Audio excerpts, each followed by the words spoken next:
Three chicken dinners in 6 maps, right, on the side of Manikman. So Yeah. that is just impressive. 86 points. Then we got District 9 as well, 52, who's tied with Global Gaming Cafes, Weekend Warriors. So each of these teams representing their favorite cafes. I think right now, Hanusha, they must be feeling really good about themselves for recruiting Manikman, because these guys have clearly proven that the consistent one.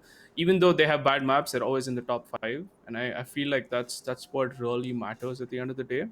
But teams like Indian rivals Gabru, Teg, Zusebas, Halfa, these are heavy hitting teams too. So I want to see maybe these guys come up today. There is three more maps: Erangel, Miramar, and Erangel. I Yep. really want to see these teams step it up and bring us some more action. And I think looking at the bottom scorecard as well, this is where things get interesting because only the top 16 squads move on to the finals week.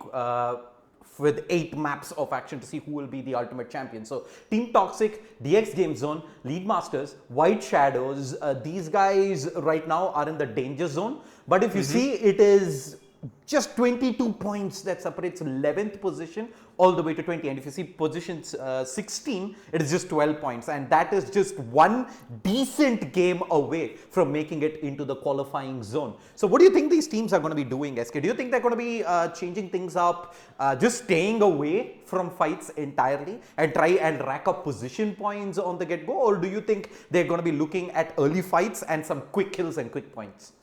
I think going for kills is way better off for these teams. At least considering there's like 19 teams in the lobby, Yeah. you can catch off so many rotations, and we saw that last time around. There was the reason Manikman did so well is they cut off a lot of rotations in Erangel and on Miramar, and they picked up so many vehicle explosion kills. These are like 2-3 points just free for the taking. So yeah, let's just jump in. Let's see Yeah. what these teams have in store for us, because the map's already shown up, and I'd like you to walk us through what's going on in the map for the first like 2 minutes, and I'll just like have a little Yep. technical glitch. I'll fix it. Looks like the circle is going to shift towards the western part of the map, and we're going to see already squads number 5 that's holding Pochinki. TEG is going to be right now perched up between quite a few squads. They've got squad 19 below them. They've got squad number 15 on their east. Squad number 6 might actually be coming into some action very early on here as they are rotating in very close towards squad number 8. In fact, we're going to switch on over to that as shots are being fired up at Afnan, who's trying to make a way down in the open field. I don't think he's gotten a single tag just yet, and that is going to be some early warning shots fired just to keep them on their toes. Let's go back over towards the map and see what's happening with the rest of the side. The eastern side is going to see a decent split out as well. I have player squad number 7 at Rozhawk, Konwawen squad, that's squad number 2, is trying to pincer its way towards the circle between two players of squad number 17. So looks like they do have some information on the whereabouts, especially with the way they're rotating. Gopal's got to be very careful right now. He might just end up running into Baba if he does move a little bit to his left, but don't think they're going to be in immediate trouble, especially this early on. I don't see players actually stopping off to take a few shots. Squad number 5 going by Gopal. All right, I am back, and yeah, I mean, phase one this time around, you can see how proactive teams have become. A lot more rotations coming in. A lot of the teams not being caught out in the open, except for the first one we saw, and it's I think this fourth time on or the third time on Erangel that District 9 has taken Pochinki, and there's no one to contest. These guys always walk away with like the best loot.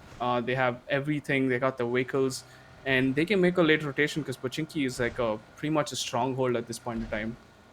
And I Indeed. see team number 16 now. This is gonna be Teg. So Teg's got a substitute playing in today, Red Rex, because Snowfire is not gonna be able to make it. So let's see how he fits in, because I think Snow was fragging pretty hard in the first 6 maps that we did play of day 1 and day 2. But I like the fact that everyone's rotating. It's not like last time where a lot of team got funneled into a certain position, which I think might happen. We see Zeus Saber's Alpha near. He's going to ignore most of these rotations. But if you just look at it, everyone's proactive this time around. Nobody wants to be, you know, be taken down by the blue, because that happened a lot last time. You got forced in. I see every single team right now is actually moving in, and there's so much action in the middle of the map. TEG has already taken a very central compound. Um, Baba is in a bit of a trouble, but look at this. He's decked. All these guys are really decked. They've already got a kill towards their name. So first blood being secured, I guess, by team number 16. That's going to be Teg, and the rest of the map.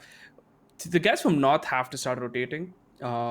It's like really fast. That's going to be team number 3. That is DX Game Zone, because they are really Yeah. far out, and they will get funneled into the northern side of George Paul. So you don't want to be stuck there, because it's just 2 bridges and it's very easy to shoot down upon.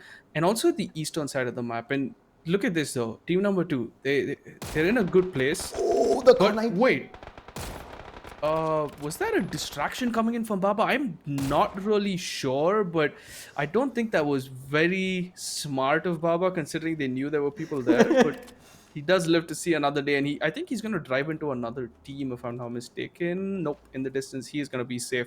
Going to secure another compound. Look at this team, though, Indian rivals. These are some dangerous players, but Amit Korzera Ooh, too close put for him, comfort.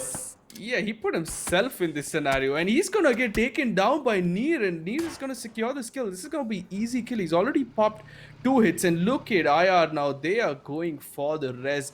The bike is stuck. They have about 15 seconds to work with.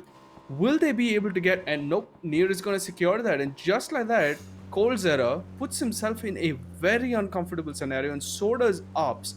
He's lost a wheel on the UAZ, and he's trying to secure a compound. Lucky for him, there's no one here at the moment, and I think the rest of IR is going to move here.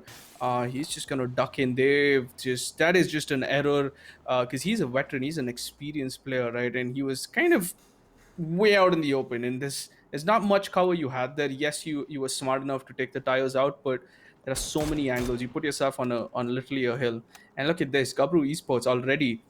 Roy has started his game. He's split up. He's gone on the other side, which how he usually plays. He plays away from the team, and he's gonna find Archangel, but the mini huge drop, bullet drop on this gun. Not able to land a single shot, but I'm sure he tagged the car a lot, and he's got 300 556 to spare. So I think he can afford to miss a lot of these shots. And just as we take a look here, this is gonna be team number 2, Ocean Gaming, and team number 5, that is gonna be District 9. While we see a stray buggy, I don't think time is all right. Time is actually gonna drive into the compound. Killua, Look he's at Killua. talking his Red. spray. There you go. Oh my god, that's a red dot card 98. Beautifully played. Now Archangel 141 is gonna crash Archangel. in, but No. He Killua. has no idea whatsoever. Killua is just going to be handed a free kill right there. Archangel coming in late, trying to compensate right there for Krish Meow's mistake. And now that has put squad number 15 in a lot of trouble. No one is also stuck here. The nade's going to get the cleanup and no one. Oh no. One by one, they're all going down, SK. Yep, nothing they can do. Killua is on the prowl. Like, look at him. He's just rushing in solo. He is gonna get shot by Gabru all the way from the compound out there. And now Hades got the spray in hand. Unfortunately, not able to connect those shots. I think just a few more and Rude Assassins might have been down. Hades is going to continue the onslaught, however, with that SKS. Taps away, but no shots being fired. And Ghostly Boy is this on the cleanup now. Rude Assassins, his card is very low at the moment. Let's see if Ghostly can secure another kill. I don't think that's going to happen. And nope, I don't think. Oh, it does happen. Ghosty does secure another kill. So that's going to be 2 points on the side of Gabru. That's 2 car explosions. This is what I was exactly talking about. If you hold the edge, you better punish. It's going to take you a lot of ammunition, but you better punish the people that are rotating. And that's exactly what Ghostly Boy did. He's the one that Ghostly Boy finishes is in off. a lot of trouble. Just look at how close squad number 12 right now is, and they start taking shots at him. He's already. He's got, yeah. He's He's good. got a lot of cover to work with. But the thing is, he's got 50 seconds to, kind of get his mind set again, and they have to make a rotation. And you look at this, though. This is going to be tricky. This is a mad dash push that's going to come in by District 9 towards team number 17. That's going to be Acolytic. They're going to go for it. They are full sending this compound, and Akko wants none of this. He's going to get on the bike and leave towards Gatka. And Acolytic there. That timing. That was smart. That was smart. He stayed there for the perfect amount of time, and District 9 is just going to get gifted this compound. Beautiful play coming in. They just full sent it into the compound, right? We saw the Dacia almost hit the roof. Archie Monster was none afraid. He said, this is my compound. I'm going to claim it, and you're not going to stop me. And District 9, they're forced. Actually, they're all together right now, so this is really good for them. But also, this compound's not the best. And now we see Madara getting shot by Ghostly Boy. I don't think he Just misses one a more lot shot. of shots, but unfortunately, Ghostly misses, but Hades is going to find him. But Madara is going to be in just good amount of cover for him to start getting rest. And the pre-fires already start coming in. Madara is really low. He has to go for the rest. Will he get it? And nope, Madara is not going to be able to pick up. Red Rex, the substitute coming in, is just in a whole lot of trouble, man. This is a very aggressive Gabru coming in. This is a Gabru that we wanted to see in the first 2 days, but it seems as though day 3 is their time to shine, because they're already up to 3 kills, and it's just phase number 2, ladies and gentlemen. Look at this though. It's Buns who's just been prone, and he just let an entire squad go by. They have no clue whatsoever. He can do a lot of damage right now, but he's only got the 2x on the SLR. As soon as he rattles off the shot, he's going to put himself in harm's way, and he's going to decide, yep, probably not the best thing to do right now. Is just going to try and stay alive, especially considering his squad is already a man down. Yeah, I think that's smart. I mean, it was potential free kills, but also you need the confidence to pull it off in a tournament setting. And let's just say he didn't want to risk it, right? He's got a 2x, like you said. If he had a 6, I'm pretty sure you, me, and him would have taken those shots, because they were just out in the open. But a 2x, it's something that you don't really trust. And it's also PUBG, so... Oof, that was a good shot by Zephyrs. Headshot with the SKS, 84. I think it was an 80 hit point. And if he just got one more hit on the body, that would have been beautifully taken. So This is gonna be the team that's repping Zone Cafe. Uh, the Zeus Sabers Alpha, very passive, passive aggressive. I like to say because they play passive through all the early phases, and then we saw them just decimate people in the later phases, and they always seem to have a good survivability.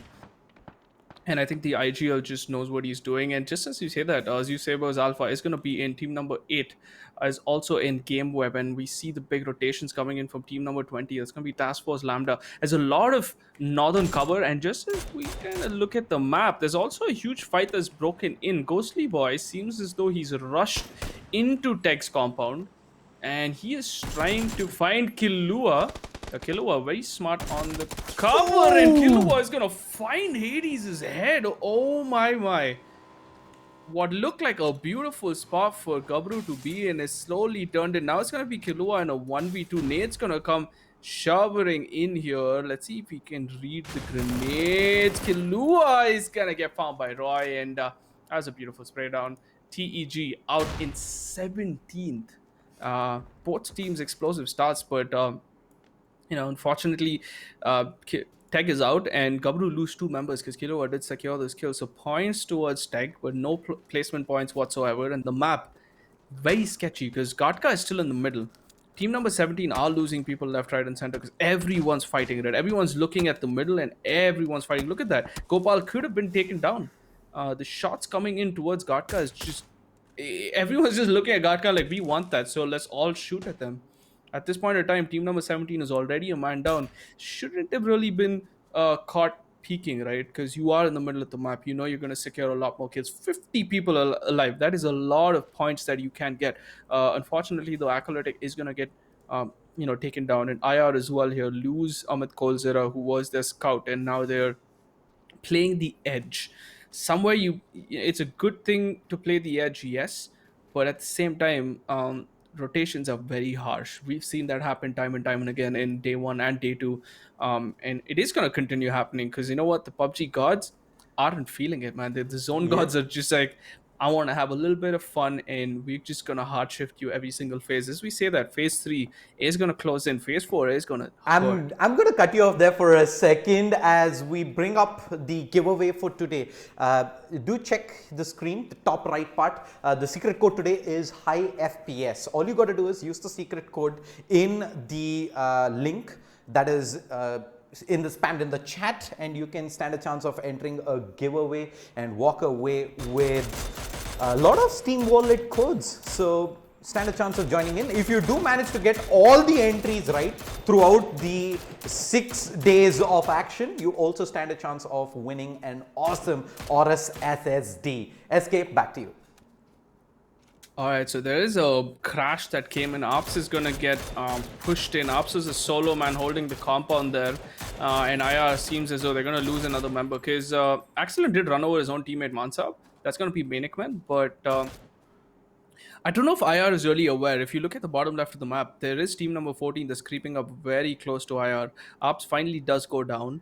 And team number 14 has the potential to surprise Wikirex and Deathra, and Kostab here stuck in a bit of a heal battle with Game Web. Gonna find a sharp but unknown player is gonna end Kostab, and that's Kostab, by the way, the explosive weekend warrior Khan 98 player. Unfortunate that he missed the shot. We've seen some impressive shots coming in. Look at this. Just as I say that, Koi Zero and Killer, they are gonna slowly but surely creep up to team number 18. They've heard the car, they know there's people there, but they have to fight for it because in 10 seconds the zone is gonna push. So it's gonna be a proper 2v2 between team number 14 and team number 18. That's gonna be Team Toxic versus Indian rivals. Vicky Rex and Death are very explosive players. They are looking at the back, and Gabru Roy has made it as well. So this is a three-man showdown now. Roy already spots out Cold Zero, but is he gonna pull the trigger? Because he sees the prony. Yeah, he's not gonna let go of this, but that's gonna give Indian rivals a voice cue that there are people here. Gabru Roy finds one, gets headshot in return. Now he's gonna move back for the heal. Wades is gonna cover him. Deathrattle is gonna secure the kill onto Killer, which means 1 point already stolen. And now IR knows for a fact that there's Gabru as well on their left, and they're in a very good position because they're actually in the zone, and Gabru has to move out in the open or move in the ridge.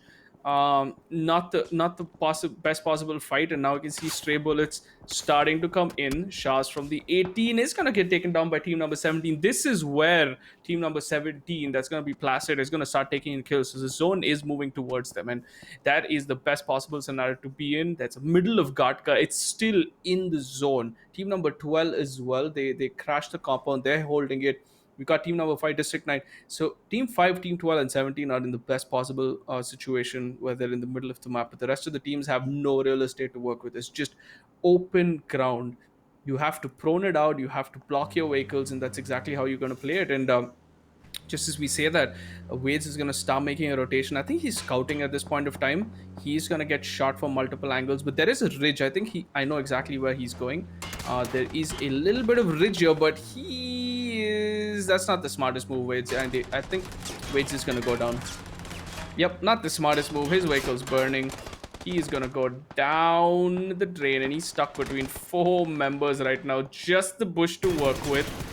He's gonna blow up his car, and the car's gonna move away, so his cover is Oh, gone. no. And just like that, Wades is gonna get taken down by Archie Monster. But I think team number, yeah, AK Karku, team number 11 does secure the kill onto Wades, so the kill gets stolen. But Better Utah is gonna find one in exchange in the form of Wolfie guy. So these are all, like, very good players who are in the middle of the map. Team number 11 and 5, this battle is going to get messy because I've already naded. There's just one ridge team number 11 has to work with. That's going to be team NLG. And at this point, District 9 has a lot of utility and ammo and healing to work with. And just as we say that, the circle does move further south, which means Saber Alpha is actually still in the same compound. They've just moved 100 meters, and the circle gods have been nice to them. They've got compound, and at this point, you need to get whatever cover you can. I know for a fact team number 20 is going to crash Gatka. I know for a fact team number 8 might think of crashing Gatka. So this is going to be very tricky. There's only 3 compounds left. And just to say that a Fnan is going to find Mir in the distance. I thought Saber's Alpha was in a compound. Guess I was wrong. Archie Monster taking in some shots at Nuke Talk X. And Konwao has to work with a 1v3 here. Let's see if Konwao can actually sneak in. But team number 13 are actually running away, which means Konwao might get caught up here. Not the position he wants to be in, but is the position that he has to take. And Saber's Alpha is going to return fire. Team number 8 just went down in an instant. They get support from Acolytic in the form team number 17, but that's just going to be team 8 delete. So game web is out, and Cole Deathwell also is going to get taken down. Team number 13 is going to find a very, very stray AK Karku, and he's going to get taken down as well. Wolfie guy does get picked up from the District 9 fight, and now they fight Team Lambda as well in the distance. Team number 13's got a lot of utility to work with. They are going to try and go high ground. The only possible scenario that they can really get some cover. Going to find Buckstar Camper with the headshot. Buckstar is going to go down, so this means the res has to come in because the zone is pushing, but Konwao returns one in the favor. Apire now in a bit of a situation here. He is stuck behind a broken UAS, and he's got 6 HP and a couple of first aids to work with. He's going to find God, taps away, ends that kill, secures 2 more points for his team, but he's got the whole of District 9 looking at him. I don't think Apire is getting out of it. This might be the end of Apire here, but Nuke X, he's kind of made himself into the zone far away. Meanwhile, WH and Axelin finding Kaizen and Killer from team number 13. Coid Zero here trying to secure the free kill. He's going to find Client there, taps away, ends Client, but I think Client does find Nuke Duck X as well, which means Nuke Duck is knocked and his teammate is very, very far away. He's fighting team number 5 at the moment. There you go. This is the last number of team number 11. Apire gets shots on to get right. He's gonna find better Utah as well, but he goes for the thirst and unfortunately gets taken down. Not the best thing to do at this point in time. Yep. Thirsting, and even District 9, I have no idea why they would leave the compound, but they did, and they lost 2 people and they just secured 5 points. So patience does play a big factor here. Archie Monster and Insane are the only team members remaining, and look at this. Manic Men, 3-man lobby, and they're in the middle of the circle.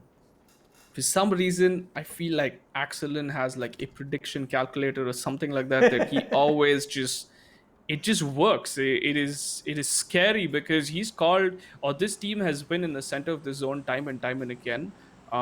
I don't know what sort of algorithms go on in his head, but his calculation is on point. Or it is excellent at the end of the day. He is probably one of the most experienced players in the scene, and he's gonna put Manikman in a very very good situation here.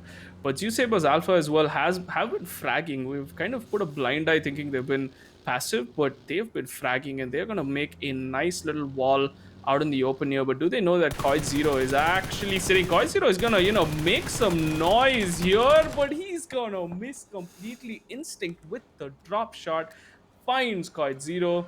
Nade's not needed by the Gaju, and they're gonna get a lot of real estate here.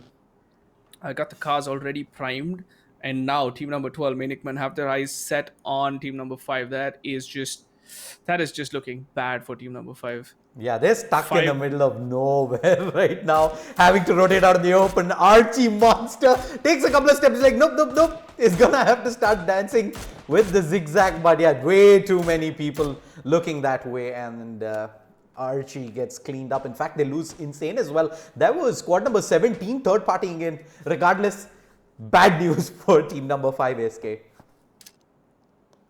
Yeah, that's just bad news. 4 teams remaining. It's just way too much action at this point. I think we need to have an aerial cam and just watch tracers, because it's just too much happening. And look at this, a sneaky acolytic. Just the way he likes to play his games. And Axelin actually has an M249. I'm pretty sure I heard an M249 there. And yep, that is Axelin with an M249. Spraying away, and acolytic is gonna find Axelin. Okay. And the nade, there's a huge nade. Is that a Kobe?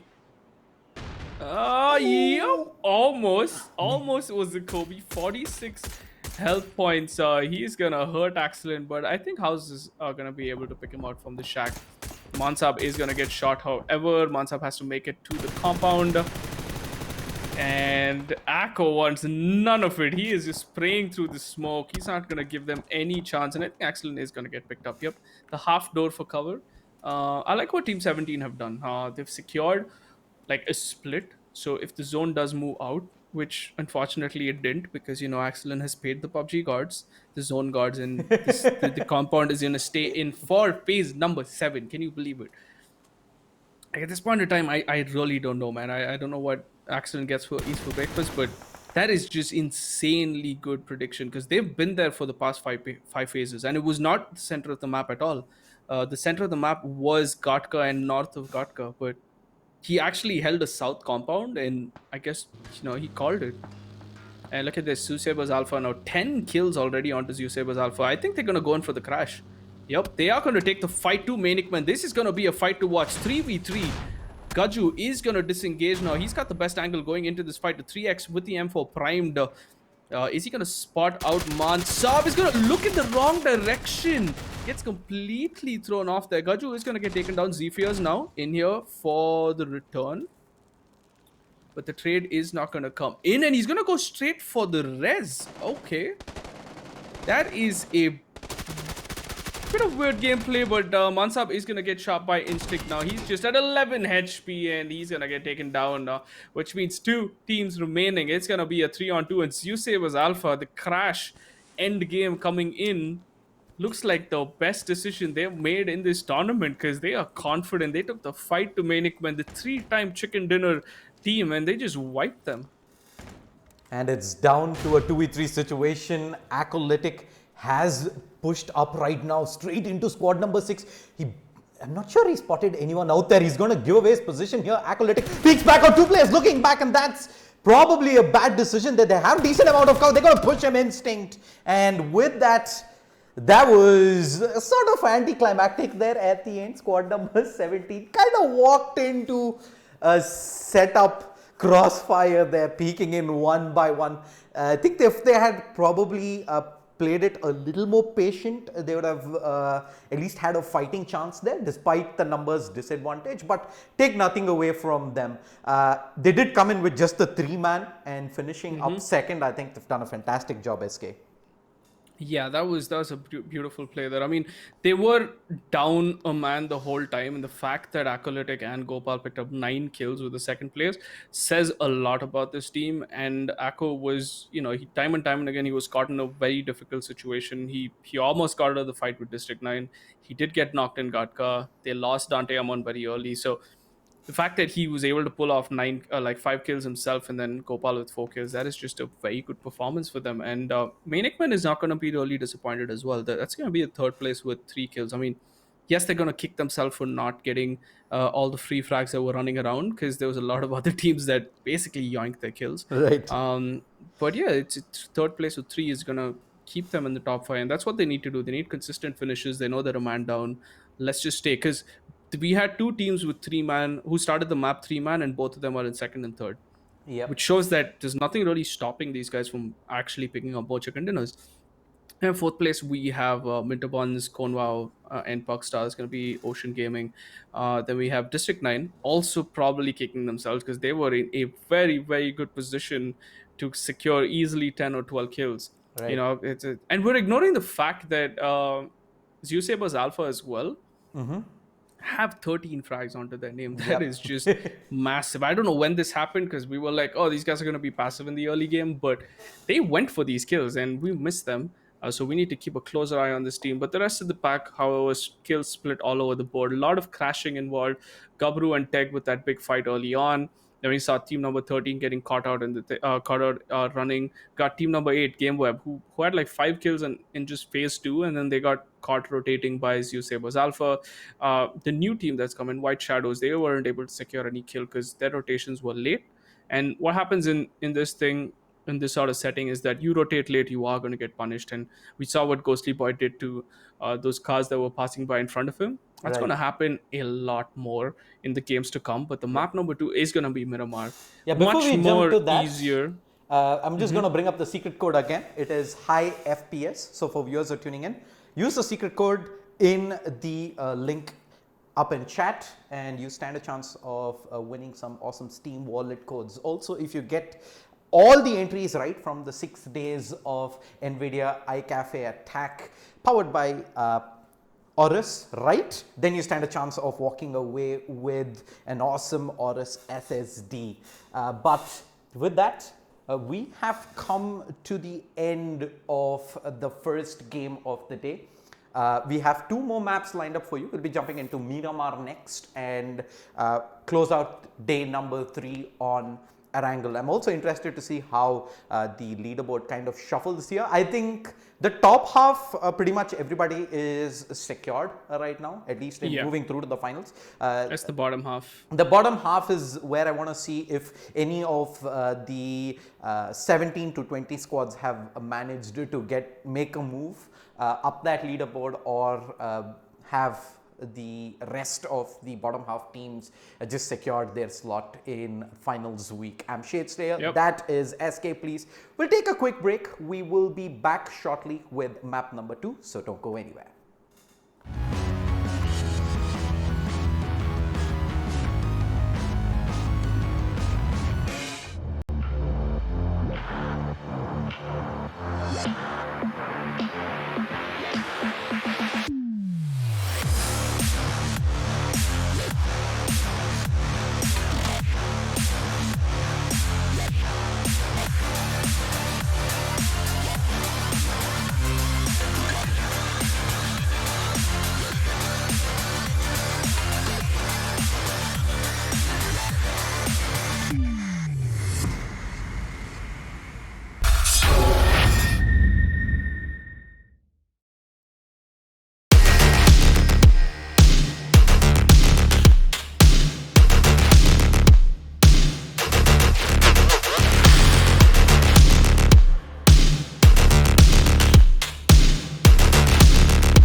All right, what's up, guys? Welcome back to the NVIDIA iCafe attack powered by Aorus. I'm Shase. Joining me is SK. Please, map number 2, Miramar, is what we are jumping into. Players have loaded in, but before we get to that, a huge shout out to the sponsors NVIDIA and Aorus for making this awesome tournament come to life. If you're sitting back at home and wondering, hey, I want to be getting a piece of the PUBG action as well, I want to go pro, the best place to start would be to get yourself RTX Aorus card. Couple that up with a high refresh rate Aorus monitor, and you should be able to get a huge advantage over the rest of the playing field and start your esports journey, whether it is PUBG or any other FPS title. Refresh rate as well as FPS do play a huge part in giving you the edge, allowing you to spot your enemies a lot better as well. With that, let's move on. Map 1 of the day, which was overall, I believe, map number 7, was a huge action-packed map. We saw a lot of early fights, a lot of rotations, and I'd say the circle also got a little bit congested there towards the end, SK. Let's have a look at how the scorecard has panned up at the end of that match. I look at Manikman still sitting on top of that leaderboard with the 3 chicken dinners, 94 points, but that lead now slowly being chipped away by Zeus Saber Alpha, who picked up their second chicken dinner, sitting on 74 points. Third place, District 9 with 60, Weekend Warriors on 52, TEG Esports on 48, Placid sitting on 47, Gabru on 44, NLG on 38, Indian Rivals on 34, and Revolution X on 26. How's the bottom half of the scorecard looking like, SK? Yeah, so bottom half again, there's Task Force who picked up 12 points, which means 4 more points and they might actually take top 6 position away. The rest of the pack, yeah, it is getting a little more crazy, and they have just 5 maps remaining. So these guys at the bottom have to play their minds out and either secure kills or secure position points or a bit of both, and try and put themselves in a better situation now to at least secure themselves the top 16 spot. And just as we say that, the map is looking pretty good. It's a bottom half of the map, so most of the top side is already like pretty much out of reach unless the zone actually moves there.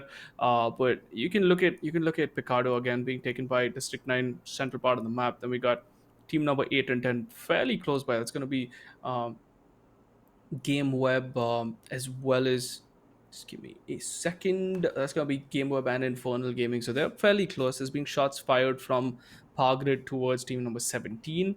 They're gonna be safe. None of those shots are gonna bang in the middle.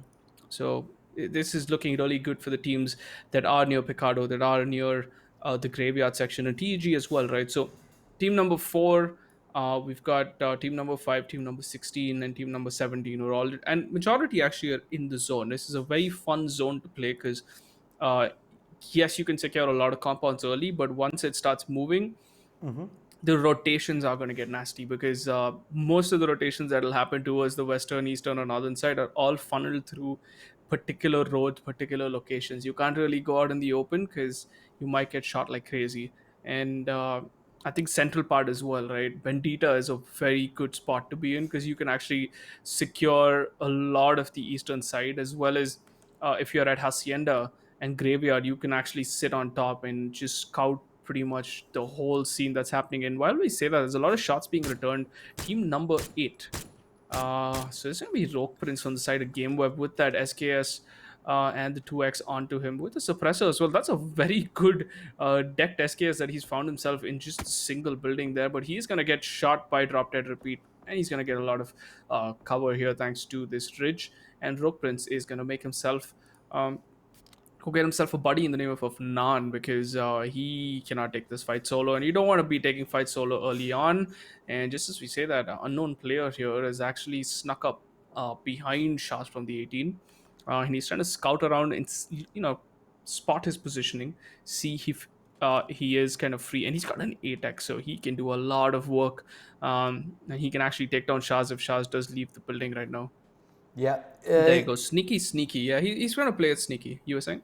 Yeah, he has Shahs ahead of him, but There is also a couple of players from squad number 10 behind him. So I think right now they're just going to try and buy a distraction as player sneaks in while the rest of his teammates actually start firing away from across. Maybe can find an angle through the window right there as Shaz again starts firing up at, I believe that is Afnan, who's joined up inside that warehouse with Rogue. But unknown player, this is way too risky at the beginning to give away a position, especially in the middle of nowhere, SK. Yeah, because if he does give them a voice cue, he is going to get shot from multiple directions, and he's out in the open, just a single tree for cover. He'd rather be proning at this point in time. And now I start seeing the rotations come in. Team number 2, Ocean Gaming, Baba has already got himself a vehicle. He's got himself a bike, which means he's going to play the scout of the team, and he's going to try and secure positions for his team at the middle. And they're not really far behind him, which is nice to see. And then we got team number 7. This is Weekend Warriors. They're going to spot the rotations come in, but I don't think Freco P can do anything about Look this. at where Baba is heading though. He's going straight between this cat and mouse game that has been going on between squads 8 and 10. And they've heard this. This is very smart of him to just, that's Whoa, just. whoa, whoa, whoa, whoa, squad Okay. number 5. All That's going to right. be District 9. That's just rolled in to this warehouse. And it's just Zergstein all by himself on the eastern side of that warehouse. So Xerxes heard this. He's got the backup coming in. Look at this Shaz. He's going to stand out in the open, which is unknown with that Atex. Can actually, the moment Shaz does make noise, unknown is going to go for this. Has Actually, he he's not going to go for seen it? this. He's seen it and he's actually moved away. All right, Insane getting shot from Shaz, and Shaz from the 18 is going to find Insane. Meanwhile, Minter Buns is going to find Look at Syed this. Ashik. Oh my god, this is looking bad. There you go. Unknown player finally finds Shaz from the 18, but Shaz does take a lot of people. District 9 actually looking, I think they're down to the last player. We should go back to that warehouse fight. There you go. Xerxene and Drop Dead versus Get Right and Better Utah. This is looking very bad for District 9. An explosive team now at the brink of getting eliminated first. And there you go. Better Utah is going to peak and he's going to get taken down. So Infernal Gaming actually wipes District 9. And District Not 9 is out. Yeah, not what I had expected early on. Maybe this is an opportunity now for squad number 8. They've been sitting here and tangoing with squad number 10 for such a long time. But maybe this is the opportunity where they say, you know what, they may be in some trouble here. The absolute best time to push in. Blocked has charged up. The rest of his teammates are close behind. Squad number 10, question is, will they be able to safely disengage from this before squad number 8 makes their move? There's a lot of scopes onto Team Game Web here because we see Blocked with a 6x. We know Unknown has an 8x as well, and they've all equipped themselves with DMRs, but it's not the fight that they should really be running away with. They had a lot of idea that there is someone in that in the warehouse, but it seems as though the stray bullets that are coming in from the side of Gabru are gonna put them on a little bit of an alert, and they're gonna disengage. Look at that map. Everybody is inside the circle except for, I'd say, one squad who is in that bottom eastern side. Orange. There's a squad I've seen who does make it late almost every single round. But as I say, that squad number 14 is getting pushed by the leaders. Manic Men, shots fired there by Killer. Does decent bit of damage, and Mansab actually goes down as Rude Assassins from, no, it was actually Cold Sarah from behind was holding the crossfire down. Already Manic Men who are playing with the man disadvantage, seems like they might have to play with one more there, SK.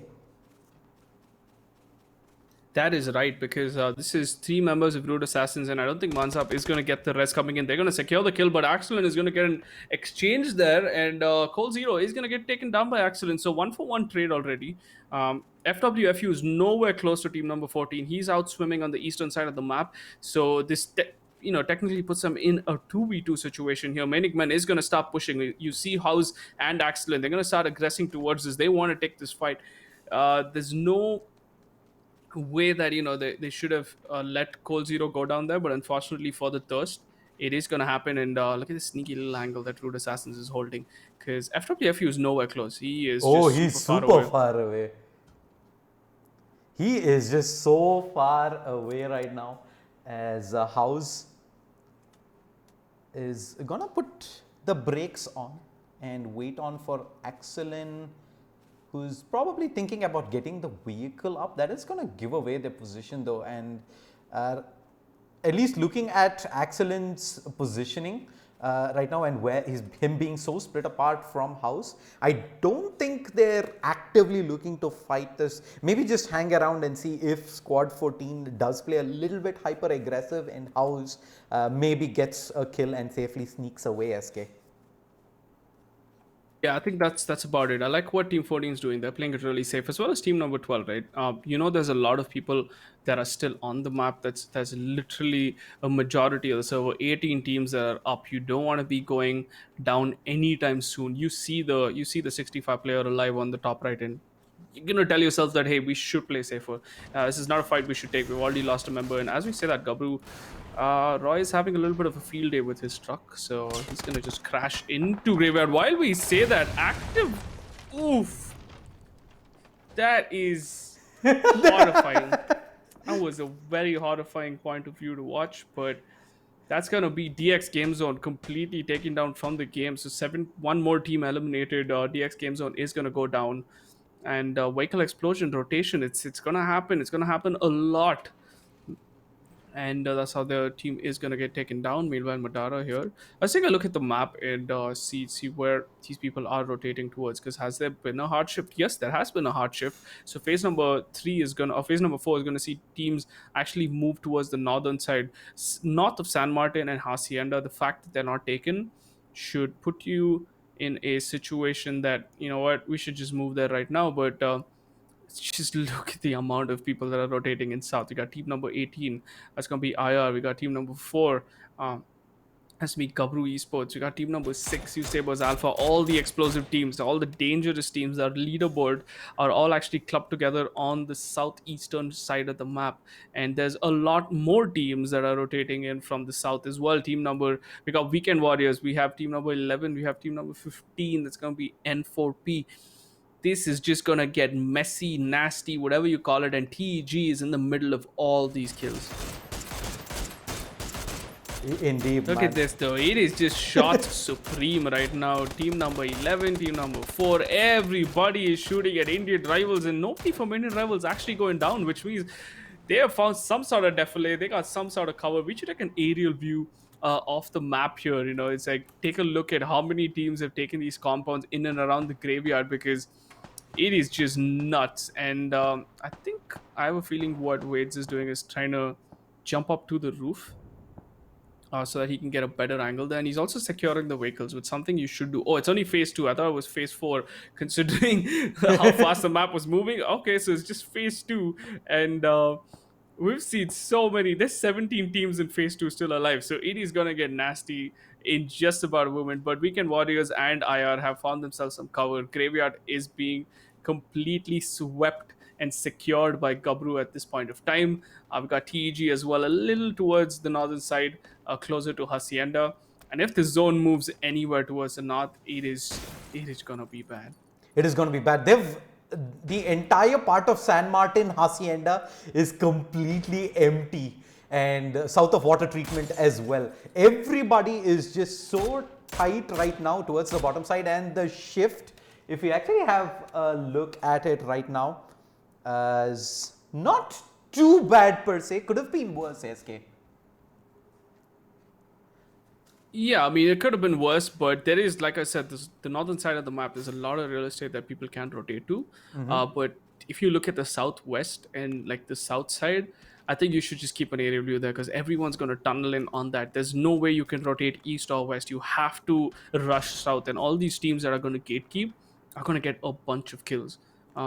And I like what GameWeb did as well. They went all the way towards the western. You see GameWeb at your top left there. They are going to try and rotate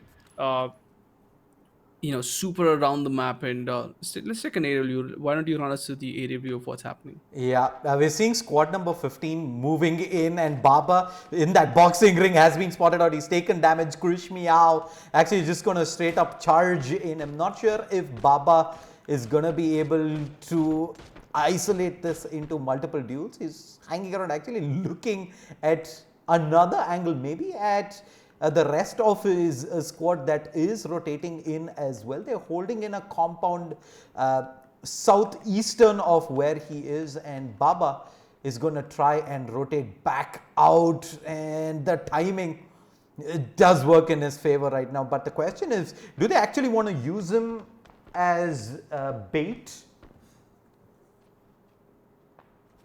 I think they might actually use him as bait, but the fact is, it's phase three. You need to get out. I don't know why these teams are actually waiting at the end. And just as we say that, team number 13 is going to find two members of Zeus Saber's Alpha, and their rotation at this late is going to get punished. Konwao is going to try and take a trade, but Krishmia was going to find it. There you go, second trade coming in. Baba Bakcho.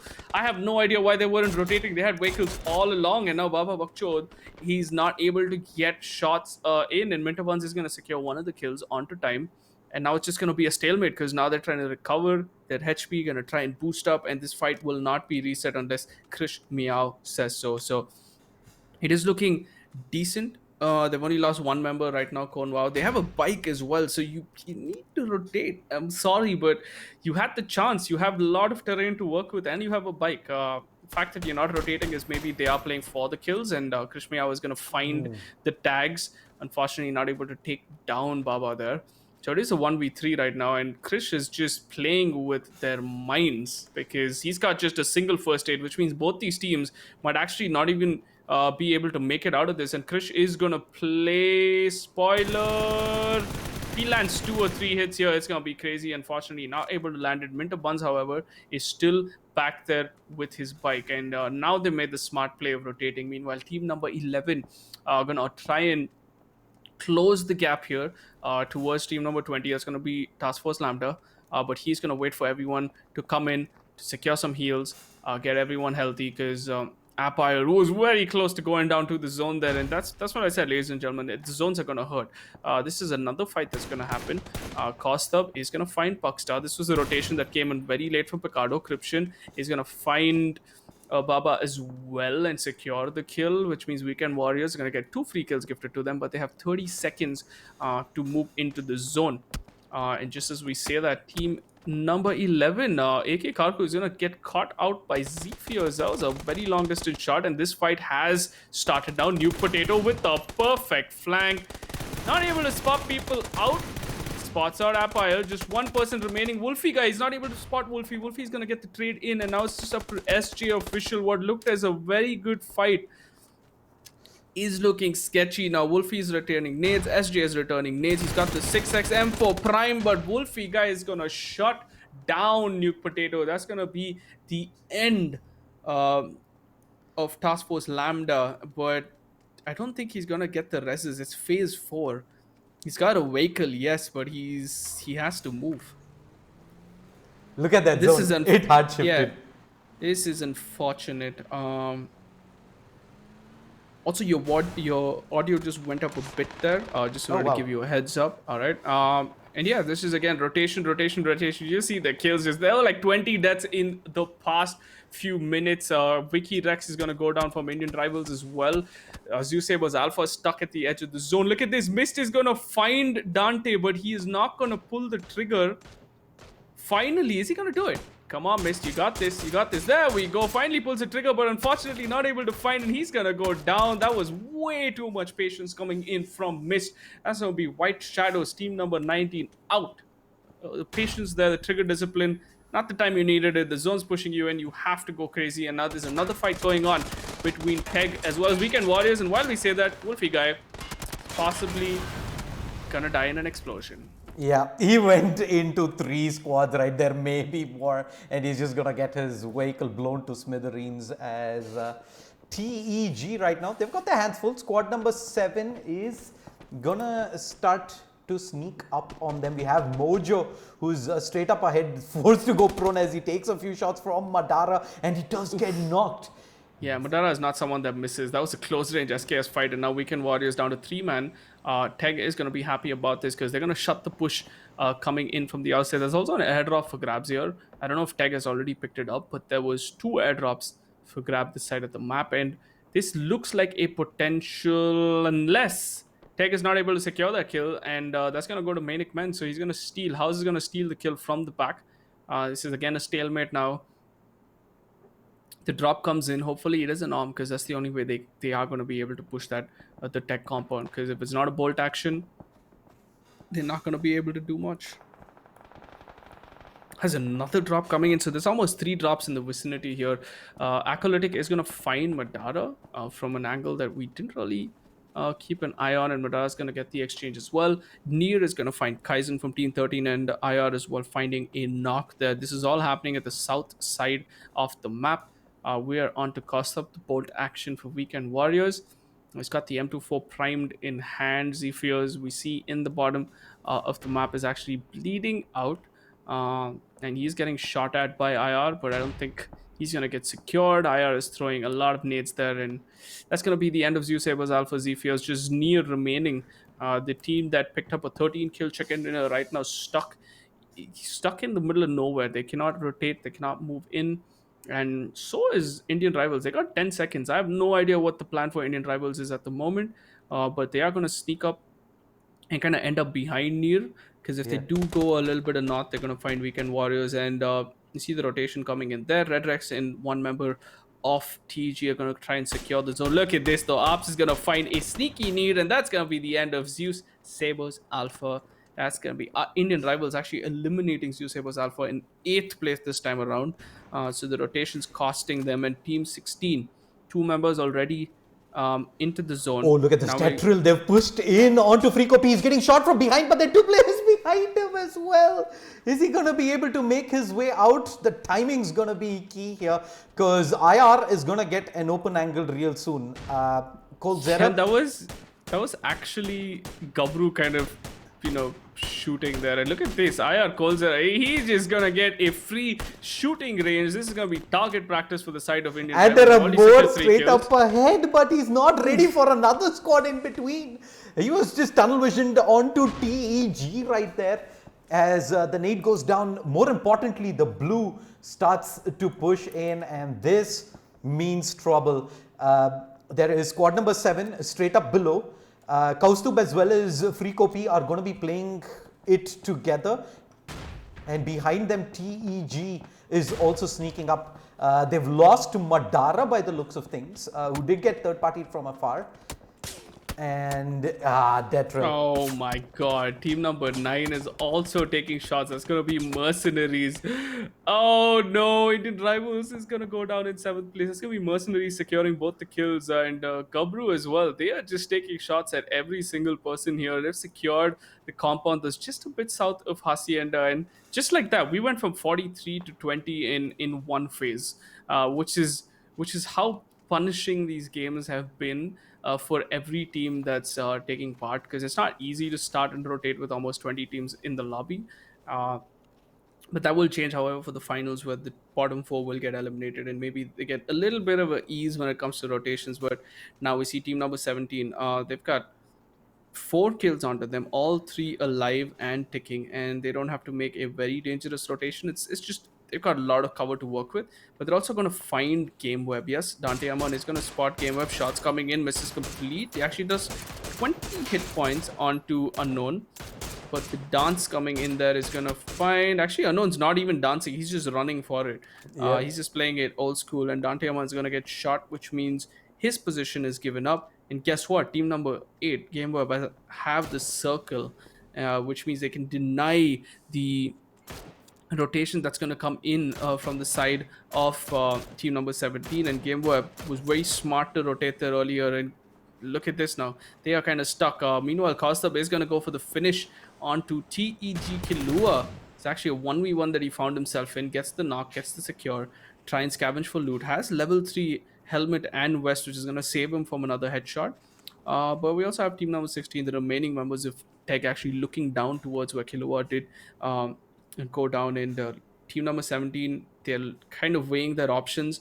I think the closest options for them would be to rush Gabru and take the fight, and that's exactly what they are planning to do. This is going to be a 3v4 fight. That's going to be an explosive fight. We should probably have a look at that while team number 4 and 17 are actually moving towards Ooh, look at where the Acolytic has compound. come, but he's gonna give away his position here. He's getting ready with the nade. He spotted the first player out. There's a counter nade coming in as well. Acolytic runs back across. That nade was way off target though. And Acolytic, ooh, wait, that was another nade coming in from the side. That That's wasn't a just one. lot of nades coming in from all sides. Roy is going to be the one that's going to find Acolytic.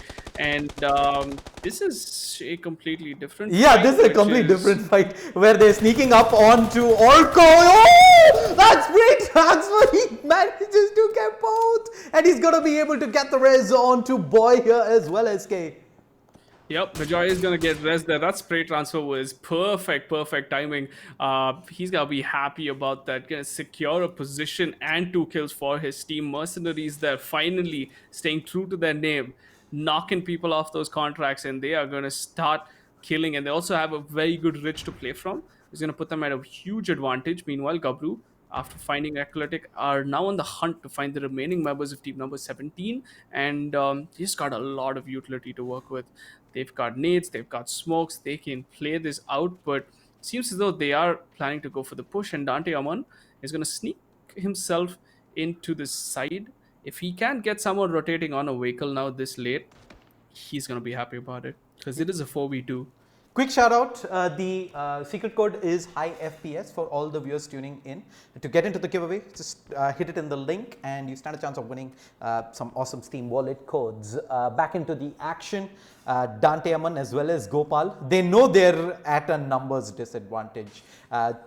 Taking this fight head on, exposing yourself would eventually, even if you do find the knock, you're not going to be able to secure the kill, and chances are you're just gonna get traded right away. So Dante is still getting shot at regardless. He's not in decent amount of cover, and look at where squad number 8 is. They've sneaked up. Looks like squad 17 is not gonna have too many options in the next minute or so. SK.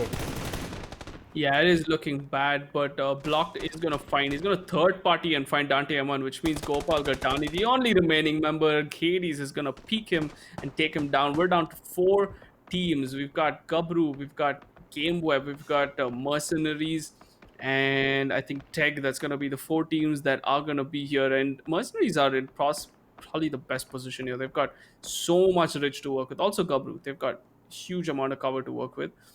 Blocked is gonna make it in with literally a sliver of HP. It almost seems like he's Barely. underground, but he's actually close by towards unknown. So look at these guys; they are not healthy at all. But they are gonna start making the push towards the zone. And Ice is gonna find TEG Lynch, and he's gonna finish that kill. Mercenaries are popping off this map, but Gabru, looking at their potential first chicken dinner. I think they have chicken dinners, one chicken dinner before this. Yeah, they in fact managed to get the first chicken dinner of the tournament. And since then, though, they've slowly fallen behind the rest of the competition with Manic Men and Zeus Saber Alpha getting multiple victories under their belt. But this may be the perfect opportunity to make that their second. We're going to keep our eyes on Orc. He's just lost a teammate right now. They're down to just the 3. Ice is going to get rezzed back up. He's looking to see if he can maybe find an angle with that AWM 6X. He's going to be able to get the punish in Wades. Oh, look at this. Roy as well as Ghostly Boy have been spotted out. He goes for the head and he's going to whip it. It goes close, but not close enough. The second shot also doesn't Last connect. bullet. Yeah, last bullet. This is do or die for him. He needs to get a knock. I think he was like, he could have shot that way earlier, but he waited for him to crisscross. And the beauty of this is that he kind of created a distraction where the rest of his team actually rotated in and rotated into possibly the only ridge that's going to be left. Because on the other side, there's 2 teams. On this side, there's just a single team. Um, And look at Block here. He is going to play the patient game. He is going to play the gatekeeper here. But unfortunately for him, his teammate Afnan is going to get taken down, which means the rotations are going to start coming in. There you go. Spots him out. But Orko not able to secure Ooh. that kill. But he's got a lot of ammo, so he's going to continue spraying. Orko is popping off. He's got the arm in hand. Let's see if he can make the knock work. Because if he gets one member of Gabru, this is going to be big advantage for team number 9 as well as Red Rex. Look at what Red Rex is doing. Oh, Ghostly Shots Boy. coming This is a in. completely different fight, by the way. He just spotted out a squad on his left side. And Oof, Orko finally pops off. He's got Wades with the nade. He's got Ghostly Boy with the arm. And now he's got 4 first aids to work with. Unless Red Rex does anything for his positioning, I think Orko just created so much space for the side of GameWeb. And now GameWeb looking like the favorites to win this because they are at the edge of the zone. They got Afnan up as well. And the sprays coming in from Orko just an inch away from Wades. They're gonna lose Ghostly Boy, and now Orko's gonna try and make a rotation. Will Red Rex say anything about this? Because Red Rex is dangerously close. he's And the already shot's got coming the in. second Killjoy is as gonna well. get taken down as well. And the spray coming in from Ice Ice. Ice is gonna find Red Rex, which means Mercenaries, who looked in the best position ever, are actually gonna take down. And now it's just be Wades alone. Oh, Wades with the one double. more. Just needed one more hit there, and he probably walks away with another kill. And now it's down to Ice Ice. It's a 2v4 2v1. situation, but actually, yeah, it's only one player who is. Two players who are up, blocked as well as Rogue Prince. They're going to use this time though to get the res and Ice. Every single second that he actually doesn't play aggressive here, I think his chances just go down astronomically. Oh man, they're gonna get all the reses because it was all first knocks for this side, except for Afnan. I think he was on his third knock. It just looks bad now. Ice has given them all the time in the world. Now GameWeb Blocked is gonna spot out Ice. Is he gonna be able to get the shot? Alright, Ice uses the car for cover perfectly. He's gonna secure one kill, but this doesn't look good. Gonna spot the second one, but he has to reload. 23 points of health. Can he clutch this? Is the real question. And nope, unknown player is gonna deny what looked like an amazing game for Mercenaries if Red Rex hadn't really snuck up and created all that drama there. Orko played his mind out, caught the arm in action at the right possible time, and it's gonna be GameWeb who's gonna secure the chicken dinner with 6 kills onto their name. Yep, Game Web. I believe that is their first chicken dinner of the tournament thus far, coming out with 6 kills. Not the high kill victories that you've seen. It's previously been what, all 10 plus kills, but a methodical one regardless there. I think it just came down to patience. This was a squad that initially had squad number 10 right up ahead of him. They were in that duet for a long time. Didn't really pull the trigger right there. Unknown player, despite being in a good position to jump in, he actually ended up waiting a solid 10 minutes, I believe, before he did eventually get the jump on the first player from squad 10, actually third partying into that action. And since then, they were just able to pounce in on the opportunity when it presented itself. Patience does pay off there at the end. Second place for Orc, Ice, Joy as well as Slash. They come in with a very high kill second place. Well, 9 kills, not too bad. Gabru, at one point of time, center of the circle, they did look like they were in a real good position to actually close this out. But final few fights right there, not really going their way, and they do end up finishing in third position. Regardless, lot of points secured that should almost certainly ensure top half finish in the qualifiers. Has been an entertaining second map right there. A lot more paced action, I would say, than what we saw previously. Last time around, Miramar did play out a lot more slower in the first few phases, and we just saw action just break out at the later third of the map. This time around, we did see a lot more fights during the middle phase. I remember you brought that up in the fact that, Yeah. what was it, 40 remaining to 20 remaining. 45 to 20 The in like 20, phase 5. I yeah, think phase 5 to 6, the transition, that was just nuts. There was just like fights happening every single place. And it's in a spot where you really can't do much. You need to play with smokes, you need to play with vehicles. Most of the teams didn't have both of it, but Mercenaries did. And that's exactly how they played it out, and they made themselves, or they put themselves in the scenario where they almost secured the chicken dinner. I mean, if Orko was up, I think they would have easily clutched that, because right, uh, it was a 1v2 and it was a 1v4 and ISIS knocked two people, yeah, and he was caught on the reload and he couldn't heal himself. So beautiful play coming in for Mercenaries. They finally popped off this game. They had a very brilliant positioning, they had very brilliant rotation, and they kind of had to fight for every single one of those kills. It was not easily given to them. So props to this team. And also props to GameWeb. They finished the round. They went down two or three times in that rotation into phase 7 by Gabru, and the fight at the end was finally taken down. I mean, big thanks. I think it was like a third party that came in from yeah, Mercenaries, but GameWeb on the receiving side also fought back, and they secured themselves the chicken dinner with just 6 kills, but it is 16 points, and yeah. GameWeb was somewhere in the bottom half of the scoreboard, which means they're going to comfortably kind of climb up those ranks, and Actually, maybe we can they're actually at the look top. at what the scorecard looked like. GameWeb were in 14th position, Yep. and they were tied with Mercenaries on 22 points. But having secured these 16 points, they're going to move into somewhere of, I'd say maybe 7th, 6th place, if I'm not mistaken.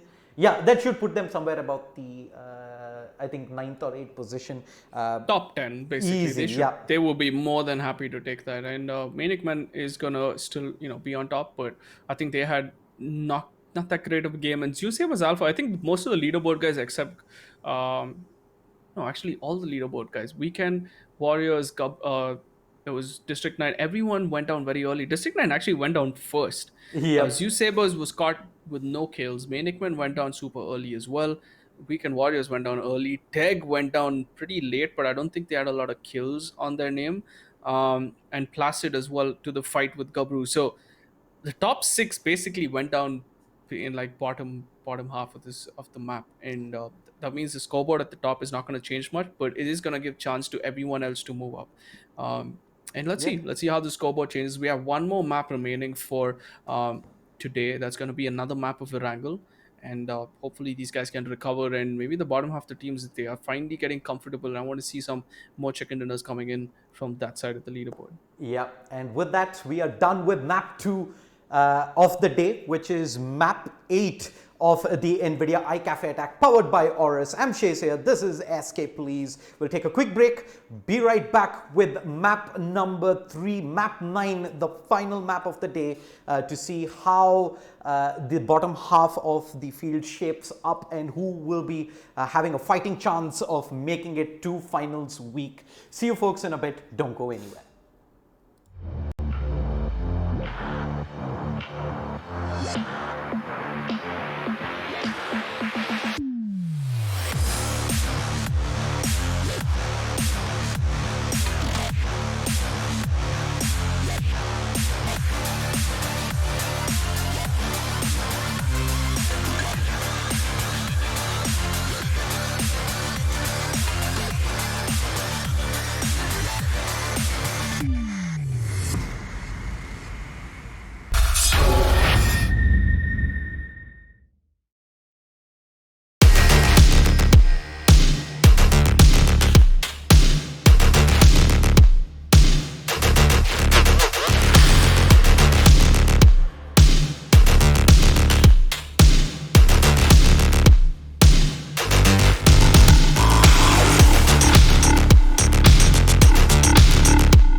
What's up, guys? Welcome back to the NVIDIA iCafe attack powered by Aorus and Shades here.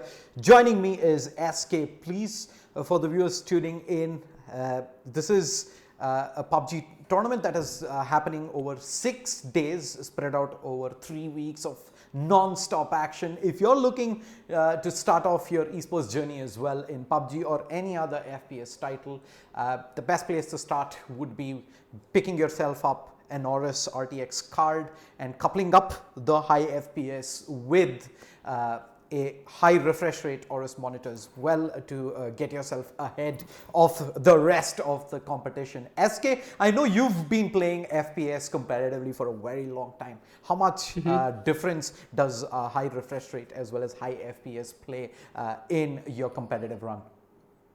I think me personally jumping from 60 to 75 and then 75 to 144 is a huge difference. Also, 1 ms response, that's a big thing when it comes to competitive gaming. And yeah, higher FPS, smoother tracking, and games like PUBG, games like all the battle royals in general, all the shooters in general, you need the pinpoint tracking, right? And the Yep. higher hertz you have, it helps so much more with your tracking. It's much smoother tracking of opponents and players. So going from 144 to 240 is also another big leap. So it depends where you are, but 144 hertz in this day and age has to be the default. With that being said, the scoreboard, Manic Men still in the lead, 99 points, 3 chicken dinners in the last 8 maps. Then we got Susevas Alpha, who's in a close second now, 79. And we've also got District 9 still with no chicken dinners but 60 kill points and placement points, which is going to put them in third place. Weekend Warriors in fourth place, Teg in fifth, Kabru in sixth, Placid in seventh, NLG in eighth, Indian Rivals in ninth, and GameWeb in 10th place. So that being said, I think the map is live, and it's Yep. a very weird circle. It is gonna go all the way from Sosnovka towards South George, which means there's gonna be a lot of action. And guess what? For once, um, Pochinki is actually being contested.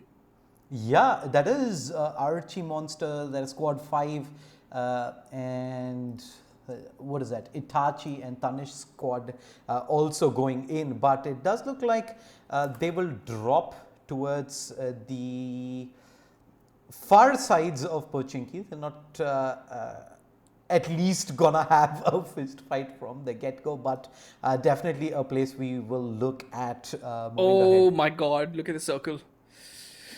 Holy, every single person at this is just brutal.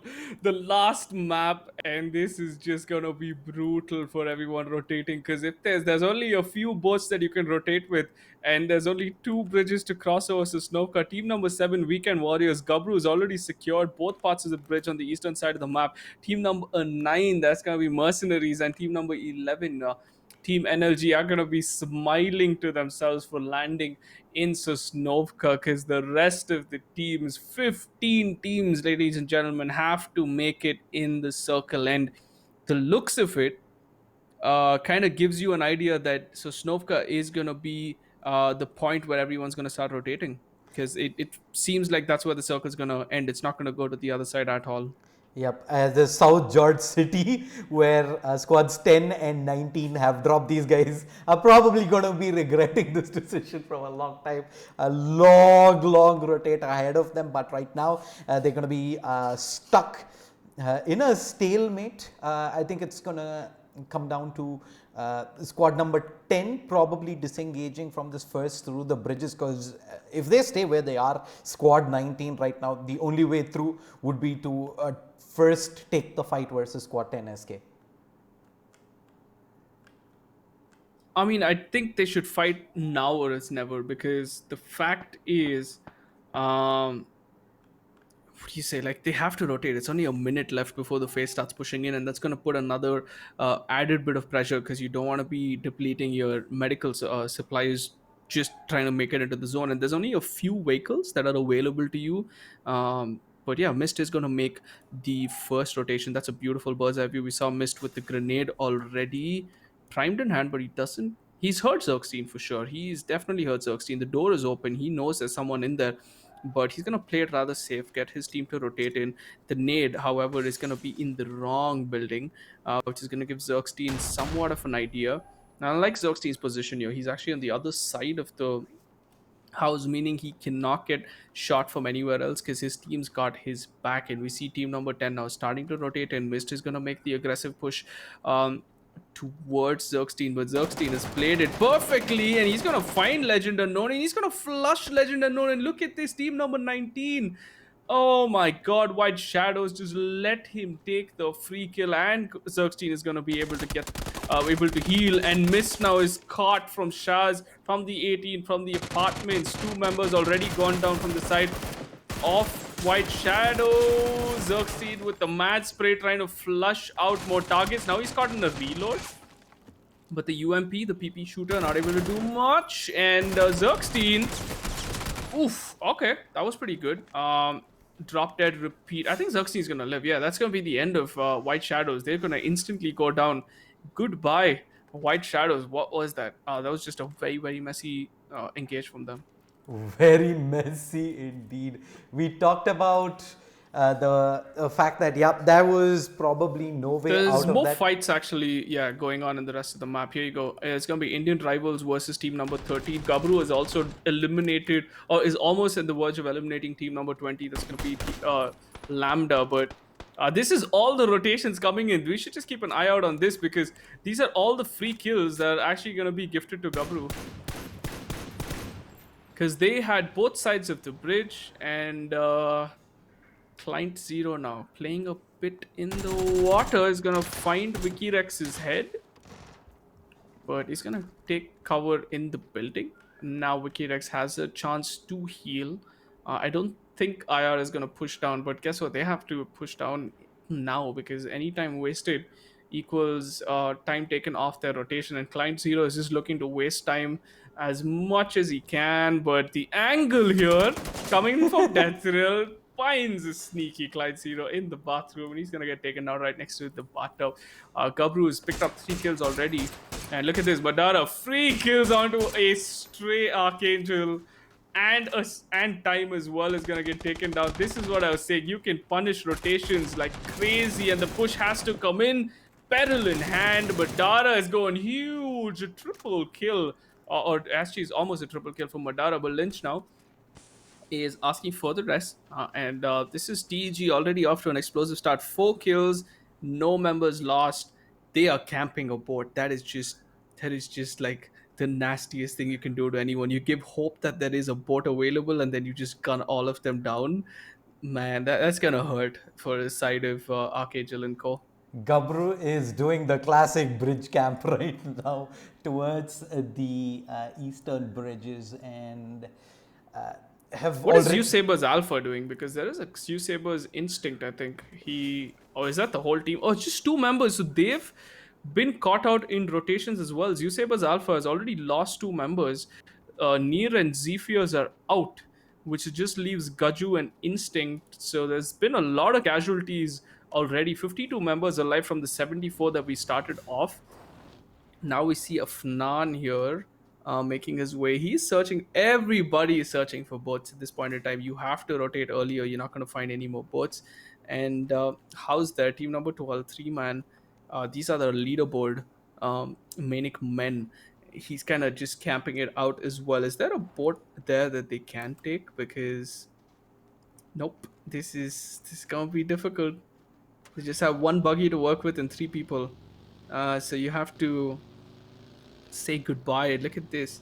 House is camping the boat as well. That's exactly what I was wondering. I was like, why is he in that angle? And oh my god, this is gonna be it's gonna be difficult. Accident is starting to make the rotation. We see him behind on the bike, zooming in as well. This is looking like 3 pre kills because the boat has been spotted out. Unknown's making the call, and they're just mad dashing because the zone's gonna push in. You're not gonna really focus. Let's take an eye look at what a house is actually gonna see because his POV here is probably the best. And he's going to take shots very early on. Afnan is going to be knocked. Rogue Prince is going to be knocked as well. This is going to be free shots for this side of a house. An unknown player is the last remaining member here.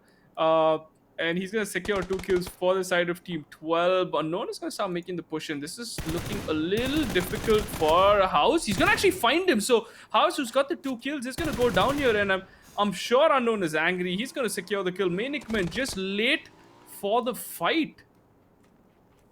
22 ammo remaining. Unfortunately, you're going to go up against the best. Axelin is going to shut him down. They've got the board to rotate, which is one thing, but 4 kills, they're going to be happy about it. But 14th, still a lot of people that they have to go through. TEG has made the crossover, free boat that was gifted to them. They are on the hunt. This is a team that's looking for kills. Killua is boosted up, and they're on the hunt, man. They're trying to go to the bridge and trying to clean up whatever kills they can. I think we should take a look at how the circle is coming into play here, because that's where it's going to matter. And oh my, that is just nasty, because that's all the way to the bottom right, which is not a lot of buildings. One and just one high ground, which is what Gabru is playing at the moment. The big watchtower, you take that, you can get the aerial view of pretty much all the map. And then I think there's a bunch of people on the left turn southwest side as well. We see team number 5, team number 9, and 11. Let's take a look at what's happening that side, because they're like bunch of people just. It's a bunch of people rotating. So everyone's just holding ridges at this point of time. Mercenaries are in a compound. Team number 11 are out on the ridges close by, but nobody's taking fights at each other. But Karku is going to find District 9. Shots coming Oh, in. he makes it work. Beautiful knock onto Petra Yuta. His sprays are on point. But where can he secure the kill onto Petra is the real question. Because I think Petra, if we look at the X-ray, is actually on the other side of the ridge. So he's not. Yep, he's not going to be able to get shots in. Mercenaries, however, I started chipping in onto District 9 because their rotation came to a halt because of that knock. And look at Mercenaries now. They're taking full advantage of the rotation and trying to take shots in at Petra. One tag from Bijoy, and Petra will go down. Lambda, finally, the team number 20, Task Force Lambda, is going to be eliminated out of map number 9, the last map of the day, in 14th. So we've already lost a lot of teams here. We lost like 5 teams or 6 teams actually in phase number 1. So this is a explosive wrangle to close off the day. 13 teams remain, 47 alive. What is your take on the map so far, Shane? Squad number 5 actually just pulled up on squad 9. They go all the way across and pick up a compound behind them.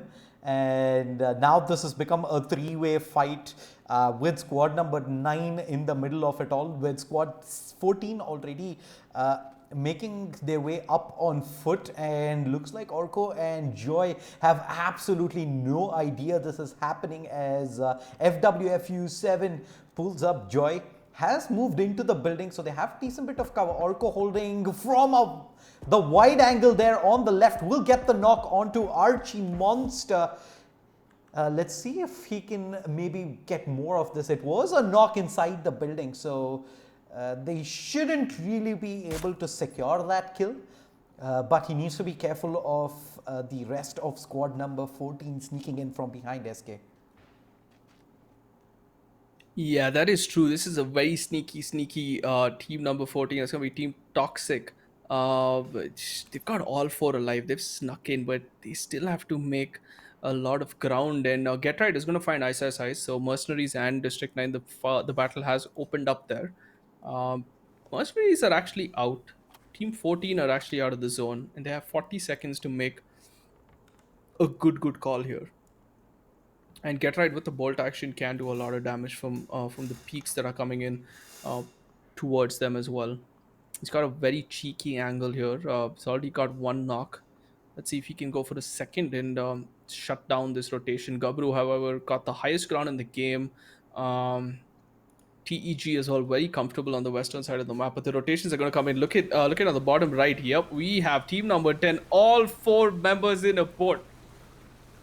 Yeah. But actually, they're gonna get a free rotation in, because there's a fight happening there between team number 9 and team number 14. So Toxic and Mercenaries have started the fight, and Mercenaries have actually lost Slash, 1 member down. But the trade does come in just with the knock. It was a very late nade. Now Archie Monster is gonna take shots at Orko. this is not looking really good for the team that had a brilliant Miramar last time around. Meanwhile, look at this fight here. Ocean Gaming as well as Weekend Warriors. Costa with the ghillie suit and an MK, suppressed MK, has actually got a knock onto Cornwall with the reses do come in. He's waiting for his teammates to push. Costa with the nade primed. Beautiful nade. Is that gonna be good? And he just Costa almost just froze for a second there, but he does end up getting 2 kills. And now he's gonna start making the push. Freck OP, Minter Buns. Is Minter gonna let them pass? Yep, Minter is actually gonna let them pass, but Costa with that level 3 gear is gonna get away. Minter is gonna kick himself for missing those shots. And now it's just going to be Puckstar that's going to be alive, who's slowly creeping down. I think Mentabons is going to try and deny the kill. I mean, trying to deny the loot as well, because he just doesn't want to do that. IR, however, picking up Cold Zera. So IR has joined the fight there. Team number 14 gets fully deleted by IR. I think there's just one member remaining there. Wiki finds Rude Assassins. Ops finds Killer, and it's just messy fights that are going on. Mercenaries have made the rotation, leaving Orko behind, and Mercenaries have actually gone straight towards team number 11 now. Ooh, look at this. Detril and Arps are going for the loot, and Mansab had a golden opportunity there to get an easy kill, but instead gives away his position down to 32 HP. The nade coming in is going to be close to Detril. Is going to drop a smoke as well. Nope. Oof, Detril gets some med kit. So, and Red Rex is going to find Mansab. Third party is in. Axelin is going to deny himself to the zone, because this is phase 4. This is going to hurt. The moment he gets up, I think he's going to try and secure some kills. Actually, Axelin is going to start taking shots from outside the zone, and he's not done. He's going to try and secure some kills here before he he possibly goes down. But I think Axelin might be able to heal out of this. Nobody's looking at the Oh, angle. Wiki Rex, Wiki Rex is not able to. He's Hmm. not able to spot him because there is a ridge down there. We are looking at Right. X-ray, but I don't think Wiki has an idea. Axelin heal battling him way out. Oh, he finally notices. That's gonna be a free shot. Amit Kolzera is not gonna miss headshots. Excellent, out of the lobby. That's gonna be Weekend Warriors, the leaderboard. Our leaders actually till map number 8, who are gonna go down in 12th place, but they do secure 5 kill points, which is gonna help them further their lead. Now it depends on whether Zeus Saber Alpha or Gabru is going to have an explosive game, but looks as though Zeus Sabers Alpha has only 2 members remaining. And look at team number 5. They are just stuck in a little ridge, and the map is going to move western side, which means all of a sudden team number 11 and Zeus Sabers Alpha, who's the 2-man on the eastern side of the circle, are the favorites here, or have the better positioning, and it puts the rest of the teams in a wee bit of rotation. Puckstar is going to find a whole lot of Infernal Gaming in front of him if he just peeks over the bridge. But he's not. I think he's passed them out. Yep. Meanwhile, Wiki Rex in a bit of a finds Orko here. Orko is just. It doesn't look good for Orko now. There you go. Shots coming in. He can spot the leg. Time and again, Wiki is able to spot the leg, but he's going to give Deathrill the chance. All right. Cold Zera shoots finds Orko, but where did Shaz even find this kid? Oh, Deathrill is really close to Infernal Gaming, and he's gonna get dropped dead and repeated. His Bucky's out. It's like that's the worst guy you can rotate in, and Wiki Rex now taking shots at Infernal Gaming, but not enough. That's such an explosive game, and they just lose 2 members to pointless rotations. Ooh, Puckstar actually just took a couple of shots there and gives away his position and starts running. Lucky for him, he does have a little bit of ridge to work with. Wikirex finally spots out the player making his way into the shack there. I believe that was Shaz, but now Wikirex has got 3 more players looking in his direction. He's going to try and tap away. And Zergstein, nicely done. Shots coming in from Wikirex there. That is just impressive, but the rest of the shots not landing it all puts him at a 1 HP. Amit Kolzera is going to finish off Zergstein, so it's going to be the end of Zergstein there. Wikirex live, he's got 9 lives, man. That's 1 HP drop there, but the peaks were really good. Now Freco P started nailing shots from the other side, and Puckstar has sneaked in. He's going to be the fifth member of team number 7 in just about 20 seconds. And let's see if he can actually blend in and do something about this. Yeah, squad number 5 is actually in a lot of trouble. They're getting shot from every single direction right now. Squads 11, 18. In fact, Cole Zera is just going to go in hot. He's like, yep, I want to pick up all these kills. Cole Zera, though, is going to get shot at. He's going to find some cover, and they're all letting down there. There's quite a bit of kills that he can secure, but he does not know which is the player that's actually up. He's got no eyes on this. We, of course, have the added advantage of X-rays. I believe that is Get Right, who is up right now. Yeah, he's the last Get man Right up. is the last member there. And I think he's snaking it out. Oh, but the nade in hand, though. The nade is good. Oh, And just it a little bit away. yeah, it's just a little bit away. He's got another molly. That's going to miss as well. Going to miss a lot of mollies. And Vicky Rex from the high ground is going to give the perfect support for Coldzera. Nade not required, Coldzera. They're going to get a lot of loot here, but they have to move as well.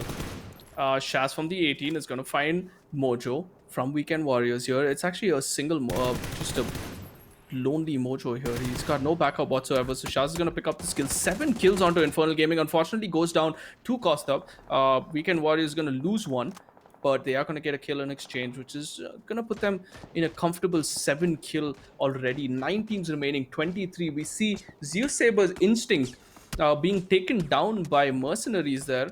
And Vicky Rex now has to make the rotation in while being shot at by the whole and again, 3 HP. What is this? What kind of armor does he have? Finally goes down to Wolfie guy from Team 11. Colds are now stuck on the compound. Team number 11 starting to take shots. And Ice there is going to find Dante Aman as well. So this is a 3-way battle here that's going on. Team number 17, team number 6, team number 9, team number 2. Puckstar, unfortunately, has joined this fight as well. So it's 4 teams fighting for the observatory or the little compound there. Acolytic is going to get taken down by the zone.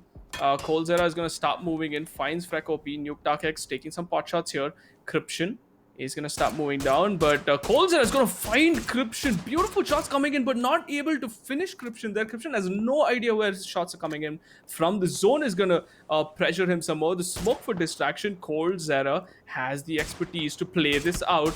The zone, the pre-fires, is going to find Cryption 1v3. Takes down 2 members of Weekend Warriors, and now it's in a 1v1 scenario while getting shot at from team number 11. There you go, another shot coming in.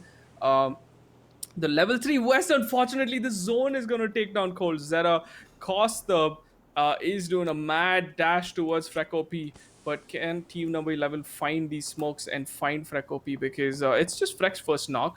He might be able to get in the zone. Meanwhile, this fight here, Gaju, last remaining member here for Zeus Sabers Alpha against Mercenaries. Both teams from Bangladesh have put themselves here in a very tricky scenario. 38 seconds for them to work with. But Gaju is actually in the best position here. Oh, he spots out Bijoy. Yeah, He's he's got tracking the him angle. perfectly. And look at Puckstar as well. On the right hand side of Gaju is.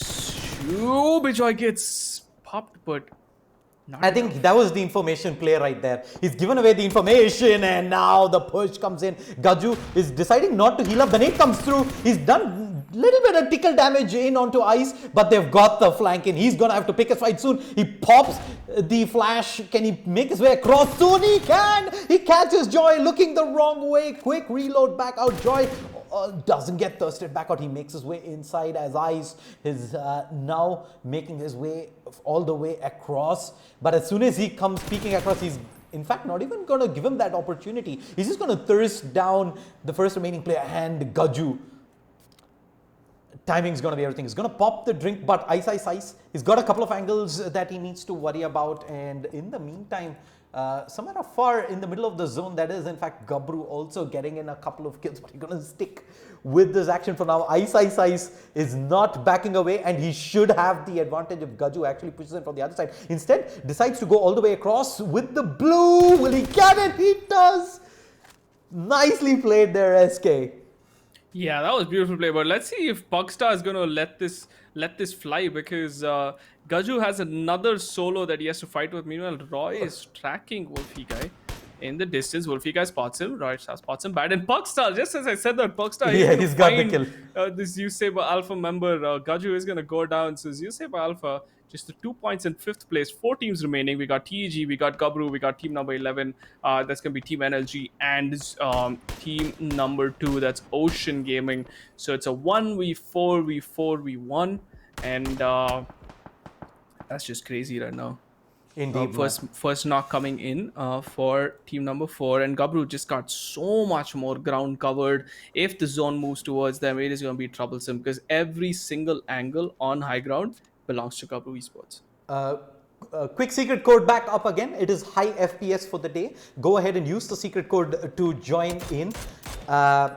Enter it in the link in the chat and you stand a chance of winning some Steam wallet codes. If you get all the entries right over the 6 days of action, stand a chance of walking away with an awesome Aorus SSD.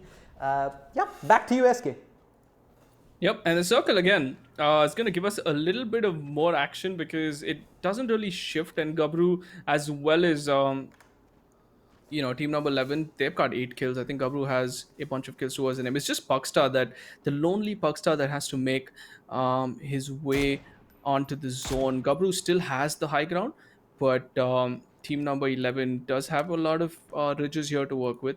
But they are in a bit of a disadvantage because they have to move towards the fences, or they have to use the trees in order to get out of this. Meanwhile, Gabru has like almost all high ground split up, and they have vision over team number 11. It's if Puckstar can play spoil sport, I think this is the time because he's got about 5 seconds before the zone starts pushing in, and he needs to move.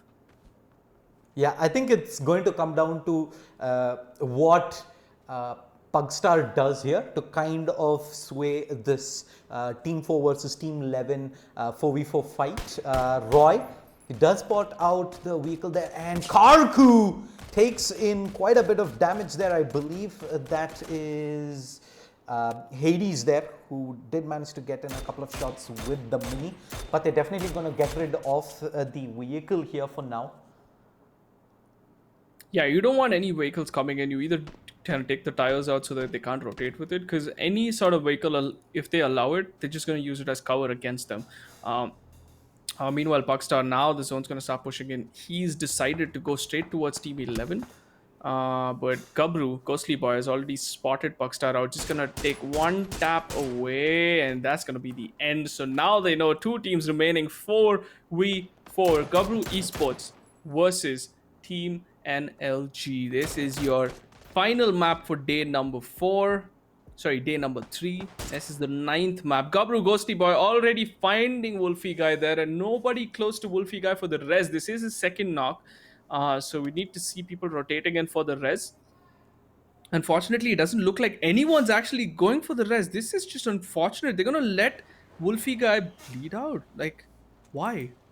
They weren't playing in a 2-2, and now Nuke Duck is going to find Roy, but I think Roy is in bit of a cover.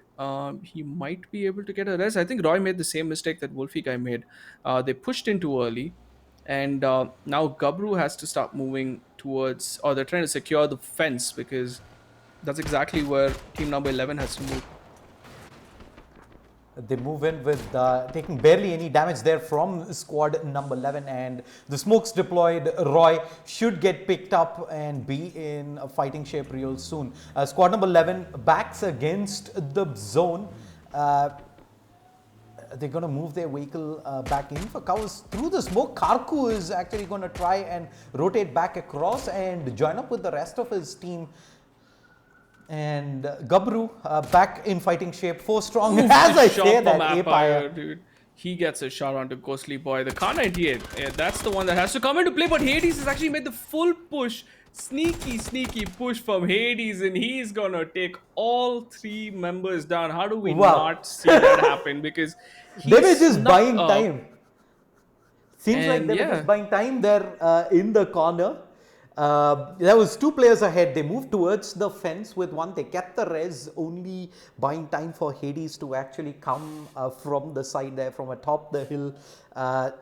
Easily sprays them all down. They had absolutely nowhere to go. Backs against the blue zone. The only way was forward, and just enough distraction from the rest of Gabru to make this happen. And We expected them to take the chicken dinner the last time around, but But they finally close off day three with a chicken dinner for themselves. I mean, cool, calm, collected, no kills onto Wades, but that's almost 10 kills onto Gabru, and they're going to be happy with the 20 points secured, which means they will slowly inch themselves towards the leaderboard status. They are in a comfortable position for qualifying, and the bottom half of the scoreboard. That's where the real difference comes into play, because they only have three more maps remaining, and the bottom four teams have to secure top 16 in order for them to move on.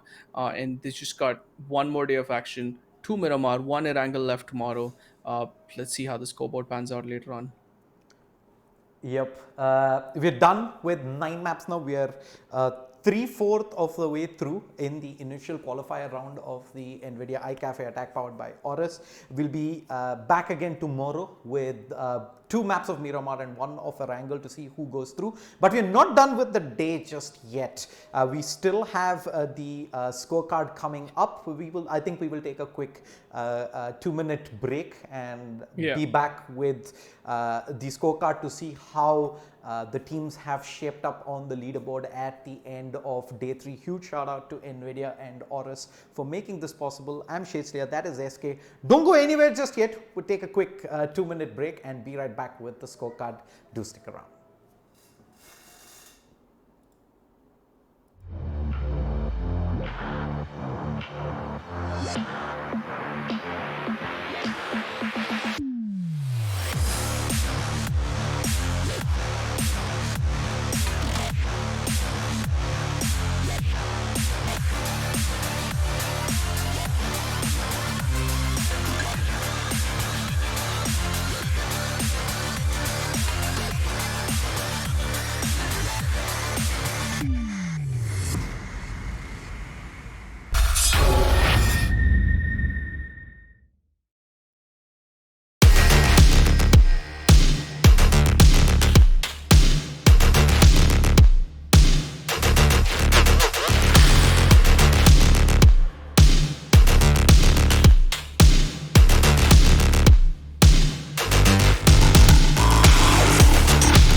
All right, welcome back everyone. At the end of day 3, here's how the scorecard looks like. Manic Men are still in the lead with 3 chicken dinners and 103 points. In second position is Zoo Sabers Alpha on 84 points. Third place, Gabru Esports on the back of picking up their second chicken dinner in the qualifiers for the NVIDIA iCafe attack. Will move up to 75 points. Weekend Warriors continue to stay in 4th with 67. Teg in 5th with 64. Tied with District 9 on 64 as well.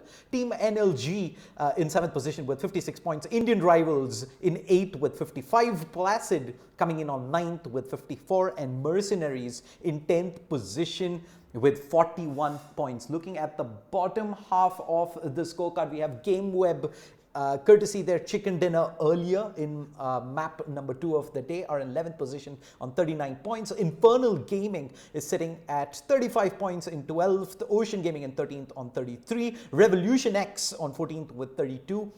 Team N4P is in 15th position with 24, and Team Toxic is in 16th position with 19 points. That's the final qualifier spot into the finals week. So Task Force Lambda in 17th position on 14 points are gonna have their work cut off, just 5 points away from qualifying to the finals. DX Game Zone and White Shadow still on 0 points, but as we saw with GameWeb, it just takes one game to turn your fortunes around as we move into the final day of the first phase of qualifiers of the NVIDIA iCafe attack powered by Aorus. This is Shadeslayer. Big shout out to NVIDIA and Aorus for making this event happen. Don't forget to follow both NVIDIA as well as Aorus on their social media handles on both Facebook as well as Instagram. NVIDIA Instagram will actually be announcing the winners of the Steam Wallet Code giveaway later in the week. So, yep, keep your eyes out on that. Thank you so much for all the viewers who tuned in today. Don't forget to tune in back again tomorrow at 2 p.m. while the action resumes for more PUBG here at the NVIDIA iCafe attack. This is Shadeslayer signing off. See you folks tomorrow. Until then, keep gaming. Enjoy the rest of the Friday, folks.